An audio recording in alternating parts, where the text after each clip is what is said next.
Halo Brits, apa kabar semuanya? Seneng banget lihat teman-teman semua bisa ibadah hari ini.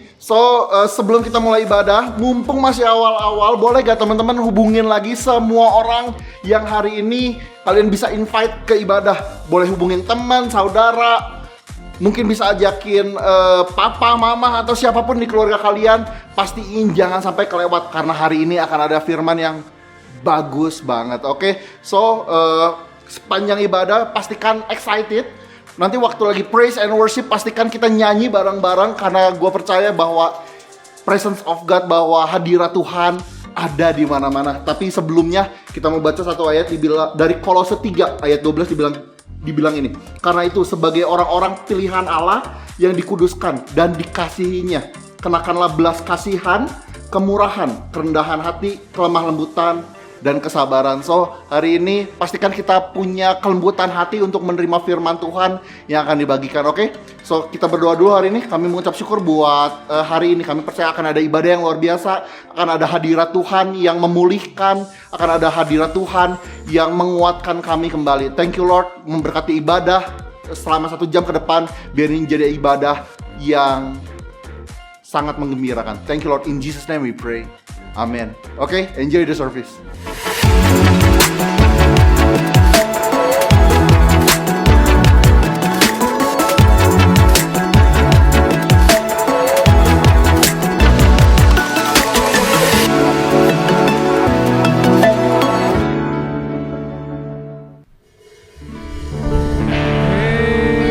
Hello church, semuanya siap untuk memuji Tuhan? Let's go, come on. Yesus, padamu ku bersandar, janjimu yang setia sampai selamanya. Yesus, padamu ku percaya, firman-Mu yang kekal untuk selamanya.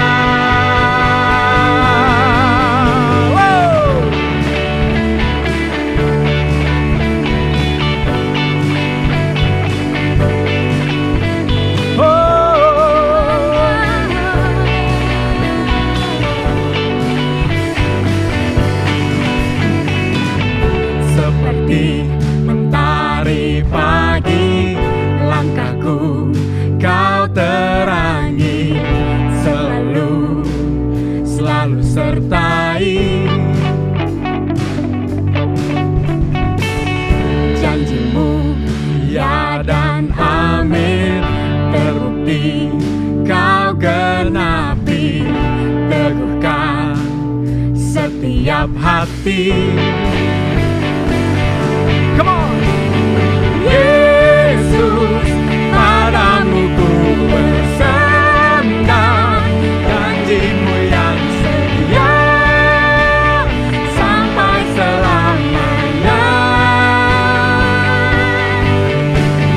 Yesus, padamu ku percaya, firman-Mu yang kekal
Yesus, padamu ku bersandar,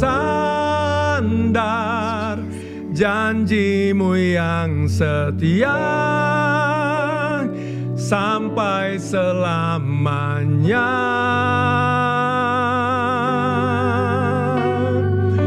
Yesus, padamu ku percaya, firman-Mu yang kekal untuk selamanya.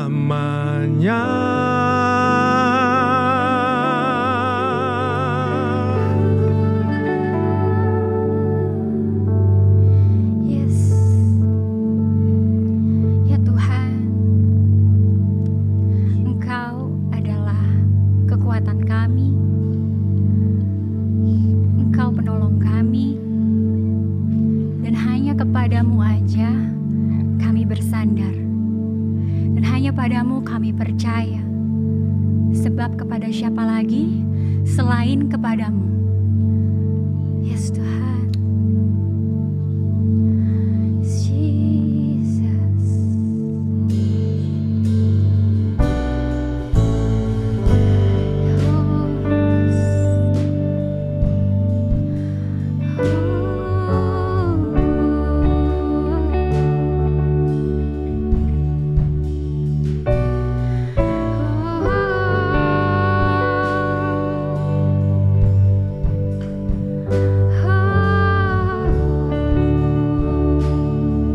Come on. Ku datang sujud di hadir-Mu,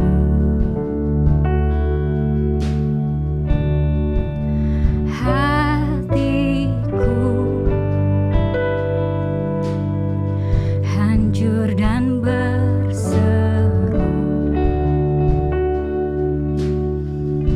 Ya Tuhan, dengan segenap nafasku memuji,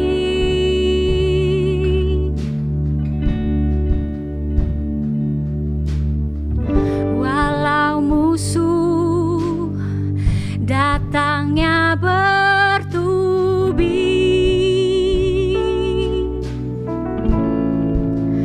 namun ku takkan gentar. Kemenangan telah datang, sebab Tuhan ada di pihakku, yang selalu menopangku.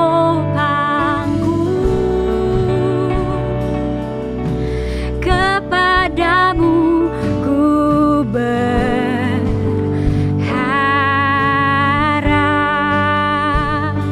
sebab Tuhan pembela hidupku,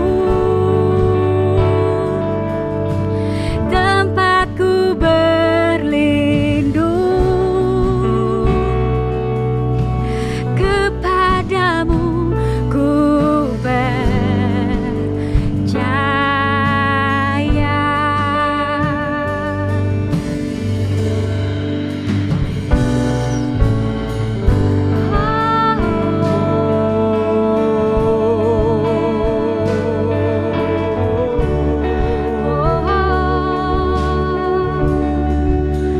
Berpegang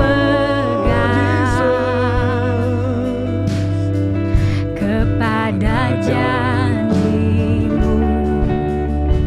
Come on. Yang tak pernah luput sekalipun.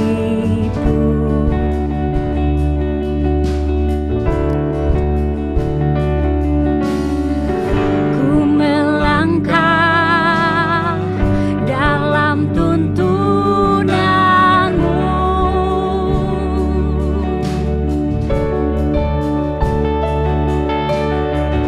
dan tangan-Mu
wajah-Mu, dan kami tahu kami kan temukan Engkau.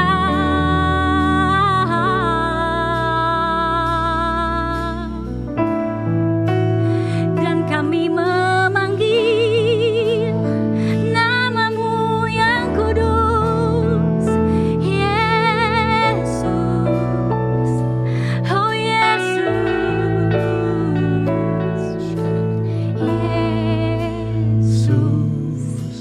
Yesus, Yesus, panggil namanya Yesus. kekuatanku, Yesus, Yesus, Yesus, kekuatanku, Yesus, Yesus, Yesus, kekuatanku. kekuatan. Oh Yesus, Yesus, Yesus,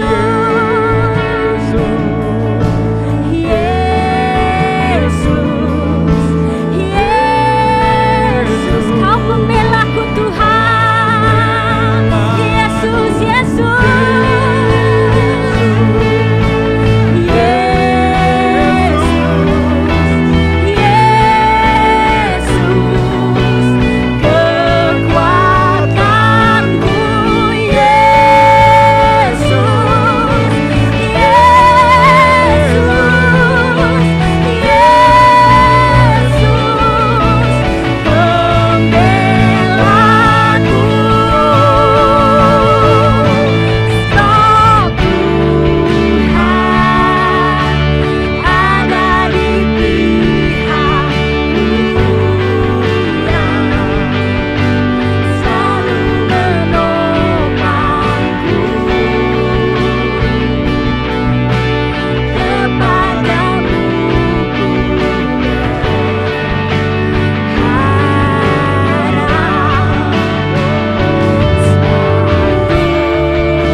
di pihakku.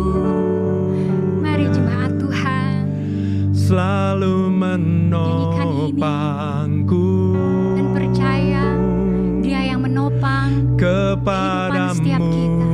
Ku Yes, Tuhan. berharap, sebab Tuhan pembela hidupku, tempatku berlindung,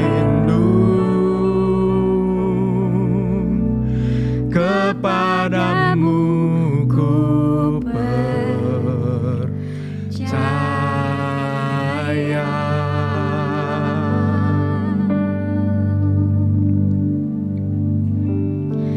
Ya Tuhan, biarlah ini jadi doa setiap kami dimanapun kami berada. Engkau tempat perlindungan kami, kekuatan kami, benteng perlindungan kami. Dan hanya kepadamu Tuhan kami mau teriak, kami mau bernyanyi dan berseru. Dan kami tahu kami akan menemukan. Dan mari setiap jemaat yang menemukan Tuhan, yang mendapatkan Tuhan, mari sama-sama katakan amin. Amin.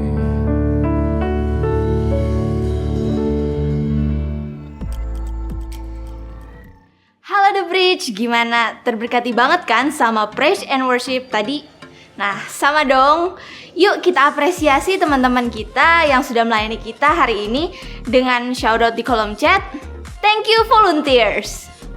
Nah, yang gak kalah penting, buat kamu yang baru pertama kali join service ini, welcome home. Kamu bukan orang asing, kamu adalah keluarga di rumah ini.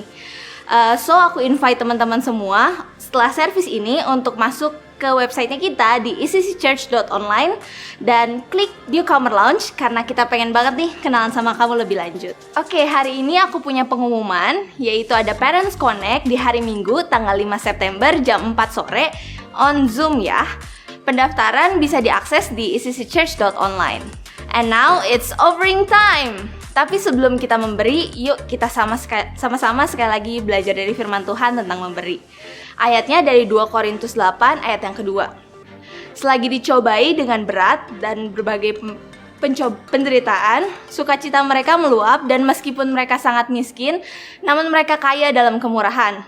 Oke, jadi tadi dari ayat yang tadi itu lagi ceritain tentang jemaat di Makedonia pada zaman Rasul Paulus.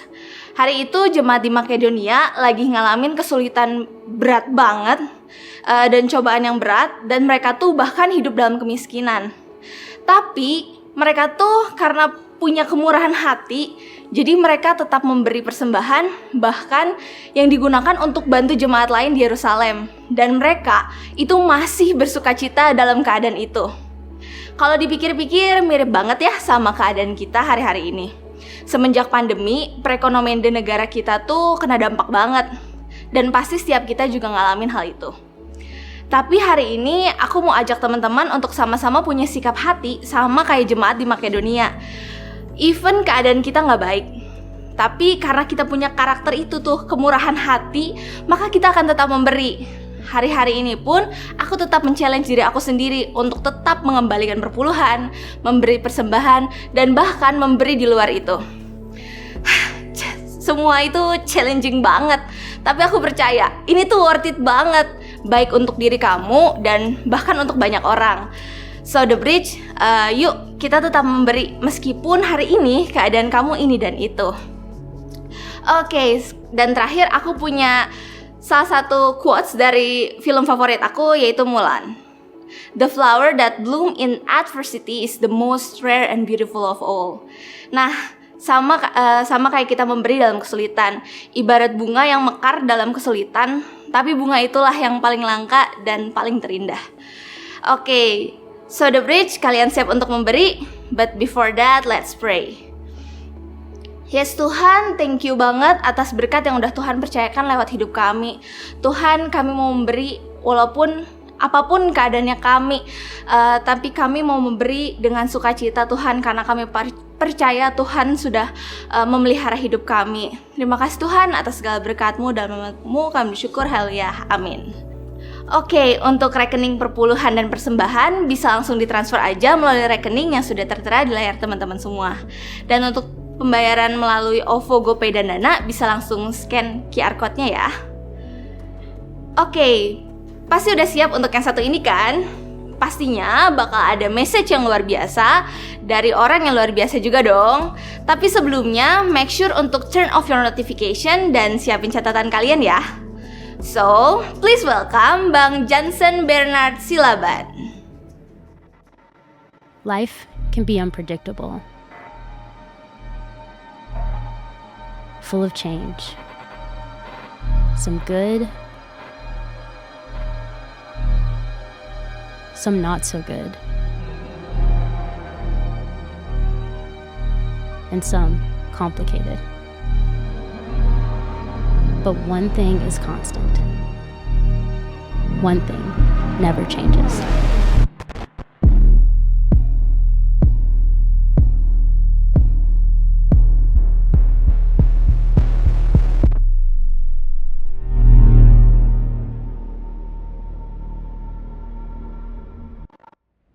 Oke, selamat sore The Bridge. Apa kabar kalian? Saya berharap kalian masih dalam keadaan sehat, dalam keadaan bersukacita. Dan hari ini kita akan mendengarkan firman Tuhan. So, siapkan catatan kalian. Boleh mencatat dengan pulpen ataupun dengan gadget kalian. Dan nanti itu bisa dibahas juga bahan-bahannya di home cell. Oke? Nah, are you ready? Di seri kali ini kita akan masuk seri yang namanya Even If. Kita akan berbicara tentang perubahan. kalau kalian masih ingat, Pastor Winston pernah share bahwa yang pasti itu adalah perubahan, dan apapun perubahan itu di luar sana tidak akan mengubah identitas kita. Dan kita tahu bahwa kita anaknya Tuhan, kita dikasih Tuhan, dan kita berharga. Setiap kita mungkin berbeda-beda ya perubahannya. Mungkin kalian ada di masa transisi dari SMA masuk ke kuliah. Nah itu juga pasti banyak perubahan-perubahan. Yang di SMA semuanya sudah teratur banget, tapi tiba-tiba ke kuliah yang harus semuanya kita harus handle sendiri, kita harus tentuin sendiri mata kuliah yang harus diambil dan sebagainya. Nah banyak perubahan, bahkan hampir 2 tahun kita mengalami pandemi. Juga ada banyak perubahan yang kita alami. Perubahan seperti cara belajar, yang dulu kita ke sekolah seru-seruan, belajar dengan tatap muka. Sekarang semuanya harus dengan online, lewat Zoom lagi. Nah banyak terjadi perubahan. Nah kalau saya personal juga terjadi perubahan. Yang dulunya yang saya alami gitu ya, yang dulunya saya nggak punya anak, sekarang saya punya anak yang masih berumur 9 bulan. Nah itu juga sebuah perubahan yang besar buat saya, dimana saya harus bisa mengurusin anak saya setiap hari dari pagi sampai sore, dan saya juga harus bekerja sambil mengurus bayi. Itu tuh perubahan yang cukup seru juga buat hidup saya. Nah perubahan bisa membuat kita frustasi, perubahan juga bisa membuat kita merasa lepas kendali, perubahan juga bisa membuat kita merasa nggak bahagia. Nah, tapi satu hal yang pasti, saat kita mengalami perubahan, apa itu yang pasti? Yang pasti perubahan itu merubah kita, Dan pilihannya ada 2, merubah kita menjadi lebih baik, atau sebaliknya merubah kita menjadi lebih buruk. Semua itu tergantung kepada keputusan kita. Nah, tapi hari ini saya mau bertanya dulu kepada The Bridge yang dimanapun kalian berada hari ini. Nah, seperti apa sih dampak perubahan-perubahan yang terjadi dalam hidup kalian? Apakah perubahan-perubahan yang ada sekarang ini membuat kalian berhenti untuk bertumbuh? Apakah perubahan-perubahan yang terjadi justru membuat kalian berhenti dalam memaksimalkan potensi kalian? So, hari ini saya beri judul sharing saya, khotbah saya, Keep Growing Even If. Tetap bertumbuh walaupun banyak perubahan, walaupun banyak tantangan. Ada amin? Saya mau mulai dari 1 Korintus 12 ayat 7 versi The Message bilang gini. Each person is given something to do that show who God is. Atau dalam bahasa Indonesianya, tiap-tiap orang diberi sesuatu untuk dilakukan yang menunjukkan siapa Allah itu. Atau dengan kata lain, setiap kita diciptakan dengan tujuan yang baik, yang besar. Setiap kita Tuhan berikan potensi yang ada di dalam kita untuk menggenapi tujuan Tuhan buat hidup kita. Nah, jadi di dalam diri kita sebenarnya sudah ada potensi yang Tuhan berikan gitu ya. Jadi di dalam hidup kita sudah ada, dan potensi itu yang membuat hidup kita maksimal dalam tujuan kita, dalam panggilan kita. Tetapi mungkin sekarang belum kelihatan dengan jelas aja potensinya. Oke? Nah, apa itu potensi? Menurut KBBI, potensi adalah kemampuan yang mempunyai kemungkinan untuk dikembangkan, atau kekuatan, atau kesanggupan, atau daya. Tapi kalau versinya aku, potensi adalah sesuatu yang belum terlihat, tetapi jika ditemukan dan dikembangkan, akan menjadi luar biasa, akan menjadi sesuatu hal yang besar. Hari ini kita ibaratkan Kita ibaratkan potensi itu adalah sebuah benih ini. Nah, benih ini benih yang kecil banget, kelihatannya nggak berguna banget nih, kecil. Tetapi kita semua tahu bahwa segala sesuatu yang benih ini butuhkan untuk menjadi sebuah pohon yang besar ada di dalam benih yang kecil ini. Bahkan benih yang sangat kecil ini bukan hanya punya potensi menjadi sebuah pohon. Ini kebetulan ini adalah benih biji pohon mangga gitu ya. Manggis. Pohon manggis. Nah, kita tahu bahwa ini benih yang kecil ini bukan hanya berpotensi menjadi sebuah pohon manggis, tetapi ini juga bisa berpotensi menjadi menghasilkan banyak pohon-pohon manggis lainnya, atau kita bisa bilang hutan manggis gitu ya, yang bisa menghasilkan banyak buah, yang hewan-hewan mungkin bisa berlindung di bawahnya. Nah, itulah kehebatan sebuah benih atau sebuah potensi. Di Matius 13 ayat 31 sampai 32, firman Tuhan bilang gini, bahwa Yesus membentangkan suatu perumpamaan lain lagi kepada mereka, katanya, hal kerajaan sorga itu seumpama biji sesawi yang diambil dan ditaburkan orang di ladangnya. Memang biji itu yang paling kecil dari segala jenis benih. Tetapi apabila sudah bertumbuh, sawi itu menjadi lebih besar daripada sayuran yang lain, bahkan menjadi pohon, sehingga burung-burung di udara datang bersarang pada cabang-cabangnya. Jadi kalau kita berbicara tentang kerajaan Allah, artinya ada pertumbuhan dalam kehidupan, ada kemaksimalan dalam kehidupan. Tuhan itu mau supaya hidup kita maksimal sesuai dengan tujuan kita diciptakan, gitu ya. Tapi kita tahu bahwa iblis nggak mau kalau benih tadi tumbuh menjadi pohon yang besar. Iblis nggak mau kalau setiap potensi yang ada di dalam hidup kita berkembang dan memberkati banyak orang. Iblis nggak suka. All the great things God has put inside us, our vision, dreams, plans, and talents are Satan's targets. Jadi semua hal, potensi yang ada di dalam kita itu adalah targetnya iblis. Iblis tentu nggak suka apabila tahu bahwa kita berpotensi. Jadi potensi kita adalah sasaran iblis untuk diambil. Ada banyak cara iblis coba buat untuk mencuri potensi kita. Dan saya menyebutnya itu the enemies of potential. Jadi gitu ya, the enemies of potential. Kita perlu tahu apa aja sih yang menjadi musuh dari potensi kita. Yang pertama tentang potensi, saya mau share tentang knowing the enemies of your potential. Apa aja sih yang menjadi musuh dari potensi kita, yang bisa mengambil potensi kita, mungkin memperlambat potensi kita untuk berkembang. Yang pertama adalah disobedience atau ketidaktaatan. Di Alkitab sering banyak sekali menceritakan bahwa ketidaktaatan itu membawa hal yang gak baik. Kalian ingat istri Lot yang Tuhan bilang jangan menoleh ke belakang, tapi dia nggak taat, dia disobey, dan jadilah dia mati karena dia melihat ke belakang. Atau Yunus yang Tuhan suruh pergi ke Niniwe, tapi dia malah pergi ke Tarsis dan ujung-ujungnya dia dimakan ikan gitu ya. Nah, atau dalam konteks hari ini mungkin hari-hari ini mungkin udah tahu nih kalau narkoba itu yang ekstrim ya. Narkotika atau narkoba itu hal yang dilarang, tapi ada aja yang coba disobey dan akhirnya masuk rehabilitasi, masuk penjara. Ya semua potensinya jadi diambil.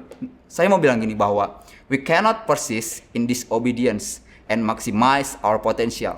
Kita tidak bisa maksimal dalam ketidaktaatan. Itu yang pertama, musuh dari potensi. Yang kedua adalah dosa atau sin.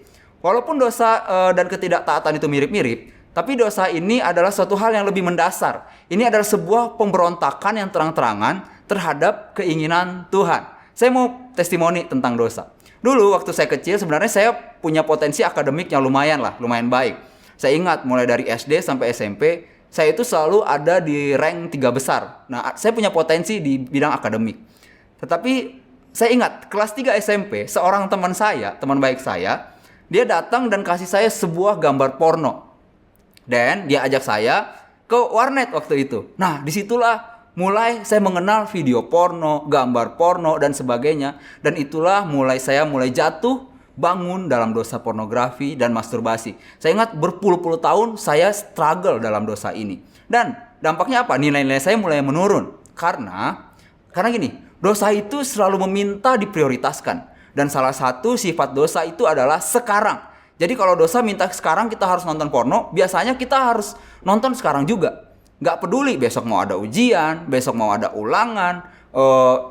Ya saya ingat waktu itu ya saya harus nonton porno. Jadi saya gak peduli besok mau ada apa juga. Akibatnya di SMA gitu ya, di SMA saya juga tetap rank 3 besar. Tapi selalu 3 besar dari belakang. Nah, itu pengalaman saya. Pengalaman kita itu adalah guru yang buruk. Tetapi pengalaman orang lain itu baik banget buat kita. Bridge. Jangan jatuh seperti saya. Jangan sampai keterikatan akan dosa membuat potensi kita hilang atau lambat bertumbuh. Oke, belajar dari pengalaman kegagalan saya. Yang berikutnya adalah procrastination atau penundaan. Ini juga adalah salah satu musuh dari potensi. If you wait to perfect condition, you will never get anything done. Gitu ya.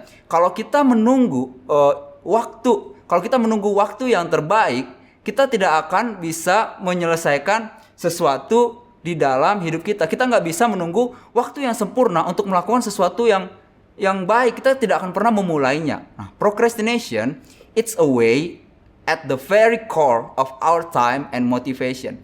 Penundaan akan memakan habis waktu dan motivasi yang berharga dari hidup kita. So, jangan suka menunda gitu ya. Berikutnya, yang menjadi musuh potensi adalah past failures, kegagalan di masa lalu. Seringkali kegagalan kita di masa lalu membuat kita nggak mau lagi mencoba sesuatu yang baru atau mencoba lagi melakukan sesuatu yang Tuhan taruhkan. Nah, tapi saya mau bilang gini, it is better to try and fail than never to try at all. Lebih baik memulai sesuatu dan gagal daripada kita nggak melakukannya lagi. Mungkin kita pernah gagal, banyak kegagalan. Mungkin pernah gagal masuk perguruan tinggi. Mungkin pernah gagal memimpin anak rohaninya pada hilang. Mungkin pernah gagal memimpin homesel, kita pimpin malah bubar gitu ya. Tapi bukan berarti itu mendefinisikan siapa kita. Bukan berarti gagal itu membuat kita berhenti dong, gitu ya. Nah, ingat Paulus juga pernah gagal dalam hidupnya. Dia pernah menjadi pembantai orang percaya. Tetapi dia nggak mau kegagalannya itu menentukan masa depannya. So, jangan biarkan kegagalan kita di masa lalu menentukan atau mengambil potensi yang sebenarnya besar di dalam hidup kita. Berikutnya adalah the opinion of others, atau opini dari orang lain. Sometimes ini juga menjadi musuh dari potensi yang Tuhan taruhkan di hidup kita. Kalau kita ingat pelajaran tentang gambar diri, bahwa kita itu adalah diri kita ditambah apa kata Tuhan. Bahwa kita diciptakan serupa dan segambar dengan Tuhan. Kita adalah masterpiece-nya Tuhan. Kita dibuat custom dengan tangannya. Kita bukan produk gagal. Nah, yang paling tahu, let's say ya, tentang mobil misalnya.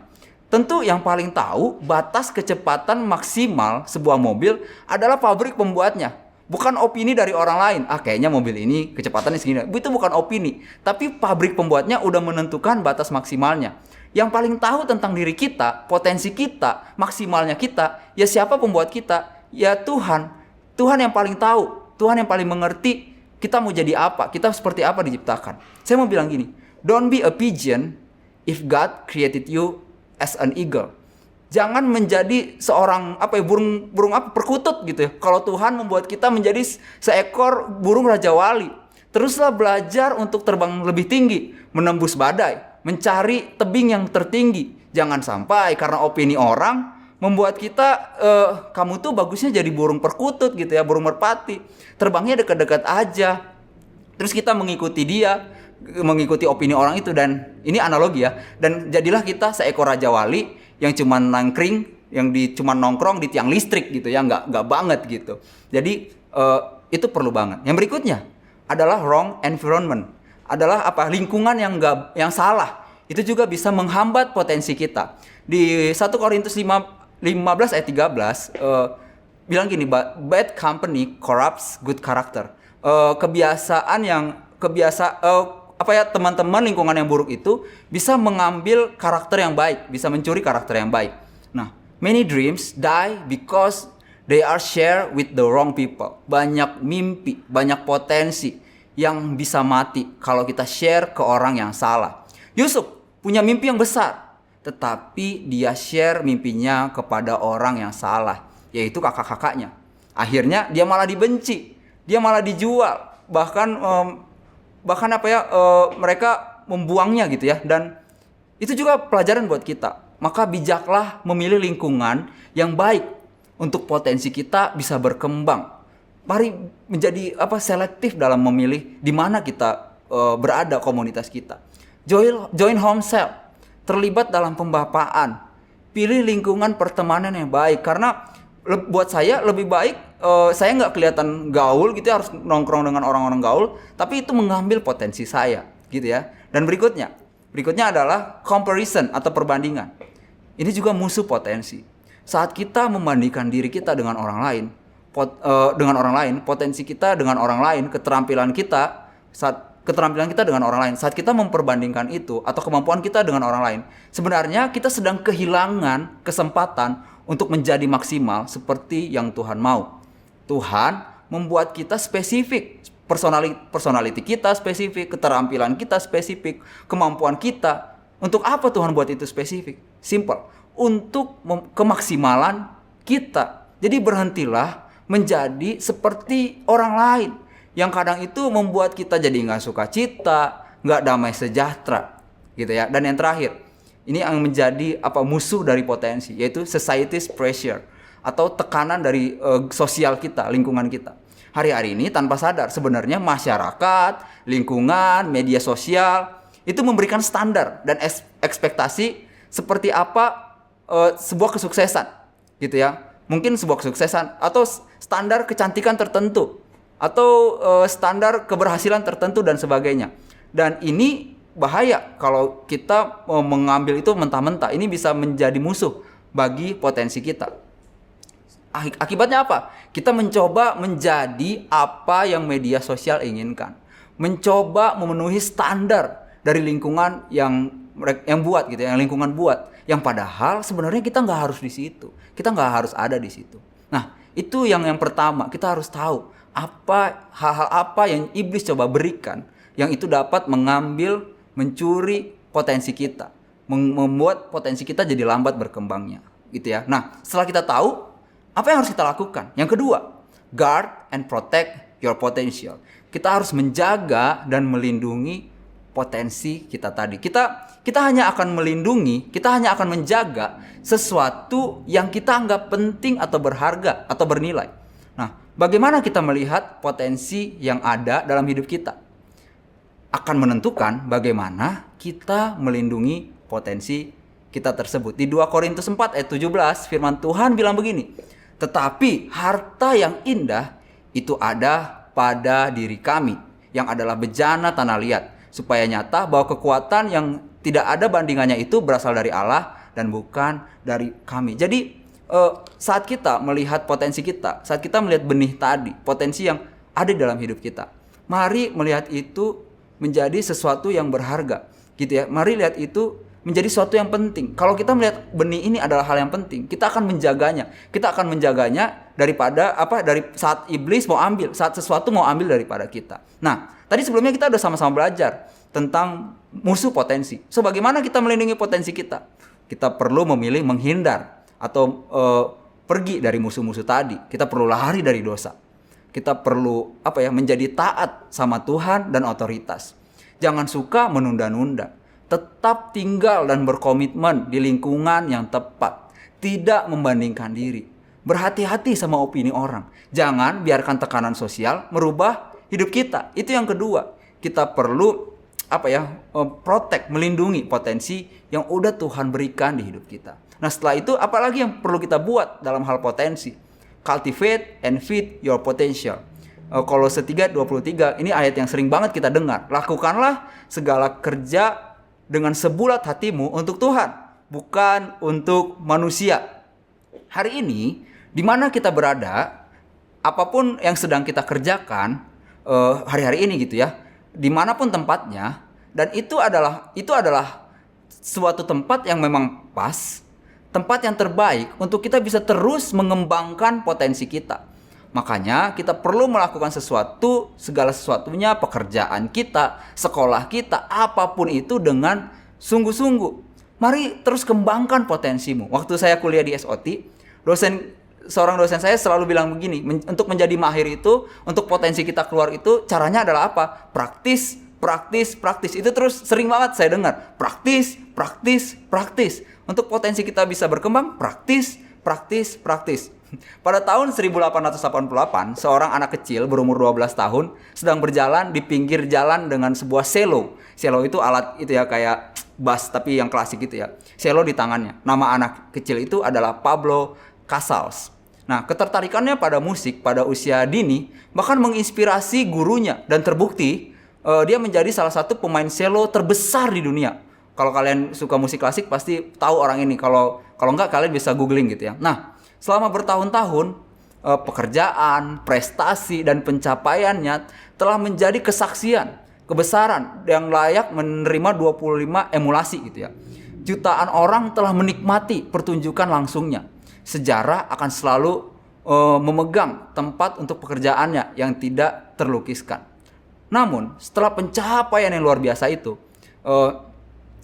seumur hidupnya itu gitu ya, maksudnya setelah pencapaian yang seumur hidupnya itu, nah di usia 85 tahun Pablo Casal itu masih terus bangun pagi dan menghabiskan sebagian besar hari untuk berlatih selo.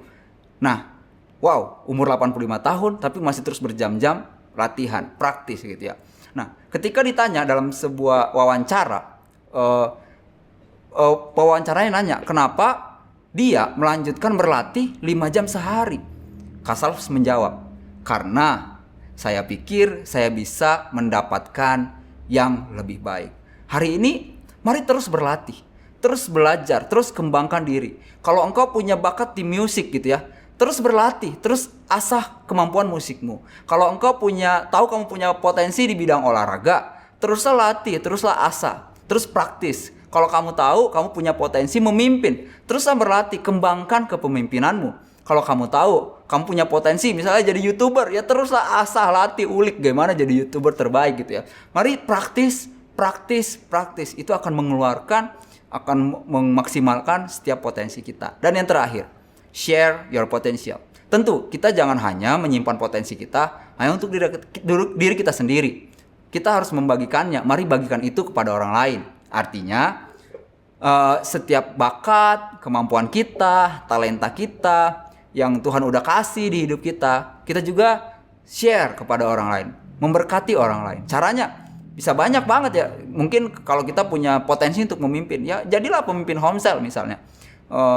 Kita sedang share saat kita memimpin Homesel, kita sedang share leadership kita kepada member-member Homesel kita. Atau saat kita bergabung di volunteers gitu ya, misalnya volunteers praise and worship, kita sedang membagikan potensi kita dalam hal musik dan bisa memberkati banyak orang. Mungkin saat ibadah online atau saat ibadah gitu ya.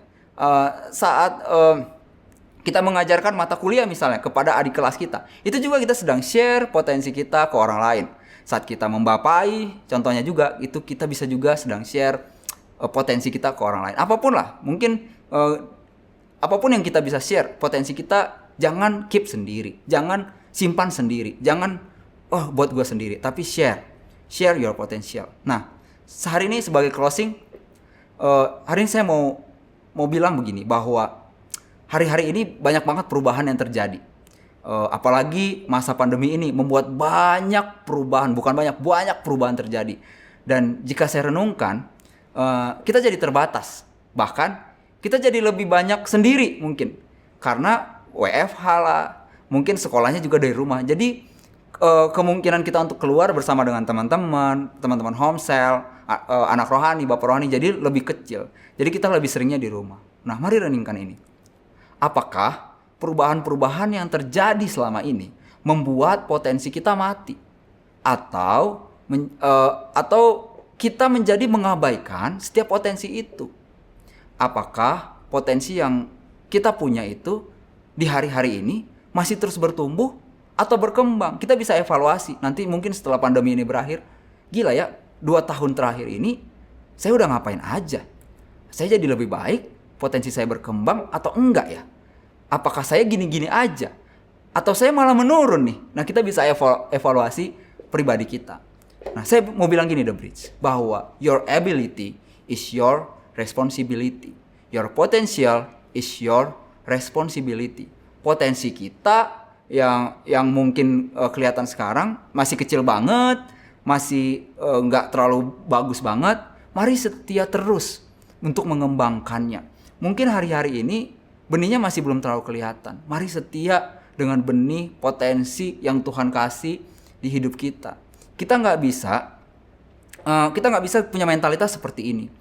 Ini benih kita. Tadi saya bilang bahwa benih ini adalah tanggung jawab kita. Kita nggak bisa bilang bahwa kita kasih benih kita ini ke bapak rohani kita kasih potensi ini ke orang lain atau ke bapak rohani kita, terus kita bilang ke dia, ini potensiku, tolong kembangkan ya. Nggak bisa seperti itu. Potensi kita ya tanggung jawab kita sendiri. Setiap benih potensi yang Tuhan kasih, yaitu tanggung jawab kita sendiri, gitu ya. Ini kalau dibiarkan nggak akan bertumbuh. Ini hanya akan bertumbuh saat kita usahakan. Ini akan menjadi sebuah pohon yang besar saat kita usahakan. Mungkin kita perlu menanamnya gitu ya. Kita perlu, ini ada tanah gitu ya, kita perlu menanamnya mungkin. Kita perlu menyiraminya mungkin setiap hari. Kita mungkin perlu kasih pupuk. Kita mungkin perlu tempatkan dia di sinar matahari yang terbaik supaya setiap benih ini bisa tumbuh dengan baik. Artinya apa? Setiap benih yang Tuhan taruhkan kita perlu mengusahakannya supaya itu menjadi berkembang seperti apa yang Tuhan mau. Nah, saya mau closing dengan ini. Beberapa hari yang lalu saya dapat wahyuan ini. Saul itu sebenarnya adalah orang yang hebat. Dia punya strategi perang yang baik. Tetapi Saul itu hebat saat di kerumunan aja. Dia punya mental kerumunan atau imannya kerumunan. Nah, dan orang Filistin tahu bahwa Israel itu susah dikalahkan kalau strateginya perang ramean. Makanya Filistin ganti strategi. Gimana kalau 1 lawan 1? Gimana kalau kalian bisa menang lawan Goliat ini? Kalian yang menang. Siapa jagoan kalian? Orang Filistin bilang gitu. Ini kita punya jagoan namanya Goliat. Nah, Saul nggak bisa. Tetapi Daud punya iman personal yang kuat. Punya mental personal yang kuat. Dia sering melawan singa sendiri. Dia terus menyembah Tuhan dengan kecapinya walaupun lagi sendiri. Dia terus mengembangkan potensinya. Even nggak ada yang lihat. Even hanya bersama 2-3 ekor kambing domba. Jadi waktu melawan Goliat sendiri, dia pun berani. Nah, mungkin saat ini dengan keadaan pandemi seperti ini, hampir sama ya. Iblis lagi ubah strategi nih. Untuk mengambil potensi kita, dia mulai ubah. Kalau masih ramean, kalau masih komsel, bisa ketemuan, susah nih The Bridge dikalahkan. Kalau pembapaan masih bisa langsung, susah nih anak-anak The Bridge dilawan. Tapi bagaimana kalau sendiri? Nah, hari ini tentang potensi. Mari menjadi peka terhadap strategi iblis untuk mengambil potensi kita. Mari protect, mari lindungi potensi yang udah ada dalam diri kita. Kembangkan potensi tersebut dan share potensi itu kepada orang lain. Ingat, your potential is your responsibility. Mari punya mentalitas seperti Daud. Mau lagi ramean, mau lagi sendiri, dia terus mengembangkan potensinya. Ada amin. Nah, itu yang mau saya share hari ini. Semoga kalian dapetin poinnya, kalian dapetin hatinya, bahwa apapun yang terjadi, perubahan yang terjadi gak membuat kita berhenti untuk bertumbuh, untuk mengembangkan setiap potensi yang Tuhan Yesus telah berikan kepada kita. Oke, The Bridge, mari kita berdoa. Thank you Tuhan buat hari ini kami udah belajar tentang potensi, bahwa kami tahu hari-hari ini gak mudah buat kami, banyak hal yang terjadi, banyak perubahan yang terjadi. Tapi kami mau sekali lagi bangkit untuk terus mengembangkan, untuk terus memberdayakan potensi yang udah Tuhan taruhkan spesifik di hidup kami. Sampai one day itu bisa bertumbuh, berbuah, dan memberkati banyak orang Tuhan melalui hidup kami. Dan tentunya nama Tuhan yang dipermuliakan. Biar itu menjadi pegangan setiap anak-anak The Bridge dimanapun mereka berada. Biar mereka terus mengembangkan apa yang udah Tuhan taruh, potensi yang Tuhan taruh di mereka. Di dalam nama Tuhan Yesus, haleluya, amin. Oke, hari ini sebelum kita end, mari kita angkat kedua tangan kita mau terima berkat Tuhan. Hari ini Tuhan, saya memberkati setiap anak-anak The Bridge dimanapun mereka berada. Biar berkat Tuhan selalu menyertai mereka di setiap season, di setiap apapun yang mereka sedang lakukan. Di dalam nama Tuhan Yesus, haleluya, amin. Oke, happy Saturday The Bridge, happy Saturday, dan see you next week. Thank you. Happy Saturday Bridge, thank you udah join ibadah kita hari ini. Saya berdoa, kami semua berdoa biar kamu yang ikut boleh mendapatkan sesuatu yang baru yang boleh kamu bawa di kehidupan kamu. Ini jadi benih yang boleh bertumbuh dan berbuah, dan buahnya boleh dinikmati kamu dan banyak orang. Oke, so di sisi kami percaya semua bahwa ini bukan sekedar hanya Bridge ya, gedung, tapi ini adalah keluarga, rumah buat kamu. So, untuk sekali lagi yang kamu baru pertama kali join ibadah hari ini, kamu bisa masuk ke newcomer lounge kita di ECCchurch.online. Oke, jadi kita pingin kenal lebih siapa kamu. So, segera akses ya. Jadi kita punya home cell, komunitas cell untuk kamu sesuai dengan lokasi kamu, usia kamu, atau kebutuhan kamu. Kamu bisa isi semua di sana dan kita akan segera ketemu di Komsel. Nah, ini juga kita juga punya banyak komunitas. Oke, kita punya komunitas sepeda bersama Pastor Nala, kita punya jalan sehat sama Pastor Victor, masih ada futsal, ada badminton. Itu apa? basket, oke, dan masih banyak lagi. So, please join komunitas kita ya. Dan I think itu aja untuk pengumuman hari ini. So, stay healthy, keep connecting, and see you next week.